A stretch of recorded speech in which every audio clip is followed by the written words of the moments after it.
नमस्कार, आदाब, सत श्री अकाल दोस्तों। मैं हूं आपकी दोस्त और होस्ट स्वप्निल। भाई सीरियल रबड़ा खा में रणबीर ने तो मेघला पर फैसला छोड़ दिया और वो जाने भी लगता है, लेकिन बाबा उसे रोक लेते हैं। उससे वादा करते हैं कि उसकी शादी मेघला से ही होगी।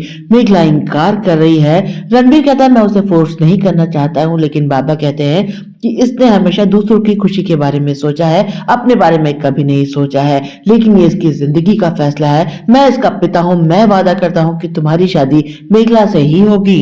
जाओ जाकर अपने घर वालों से कह दो। रणबीर तो चला जाता है। मेघला भी इनकार कर रही है। बाबा को उनकी काकी समझाने की कोशिश करती है कि बेटियों के लिए गलत फैसला मत लो, पिता बनकर सोचो। लेकिन वो कहते हैं कि मैं पिता बनकर ही सोच रहा हूँ, मैं अपनी दोनों बेटियों के बारे में सोच रहा हूँ। माँ की पूरी कोशिश है कि मेघला की शादी ना हो रणबीर से। वो कहती है कि मैं अपनी बेटी को लेकर मायके चले जाऊंगी, इस शादी में शामिल नहीं होंगी, आप मना करिए इस रिश्ते के लिए। लेकिन बाबा कहता है कि मैं तो शादी करवा के रहूंगा अपनी बेटी मेघला की।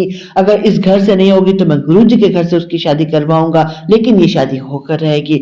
माँ जाने लगती है। मेघला माँ के आगे गिड़गिड़ाती है कि माँ प्लीज रुक जाओ। माँ ये तक कह देती है कि मैंने आज तक एक नागिन को दूध पिलाया है। मेघला चौंक जाती है, लेकिन तभी अद्रिजा कहती है कि माँ होने दीजिए मेघला की शादी। रणवीर घर पहुंचता है, अपना फैसला सुनाता है तो सब उस पर बरस पड़ते हैं। आखिर एक दिन बाद शादी कार्ड बढ़ चुके हैं। माँ डांटती है, दादी डांटती है, सब उस पर बरसते हैं। लेकिन पापा उसका साथ देते हुए कहते हैं कि बेटा गलत रिश्ते को जिंदगी भर ढोने से अच्छा है कि रिश्ता मत जोड़ो, मैं तुम्हारे साथ हूँ। रणबीर कहता है कि अगर मेघला हाँ कहेगी तो शादी होगी, वरना शादी नहीं होगी। लेकिन अद्रिजा से मैं शादी नहीं करूंगा। अद्रिजा की सच्चाई घर वालों से अभी भी वो छुपा रहा है, इसलिए घर वालों का सपोर्ट अद्रिजा के साथ है। अद्रिजा अब क्या करेगी शादी रोकने के लिए, जानने के लिए देखते रहिए अपडेट्स। मिलती हूँ फिर, बाय।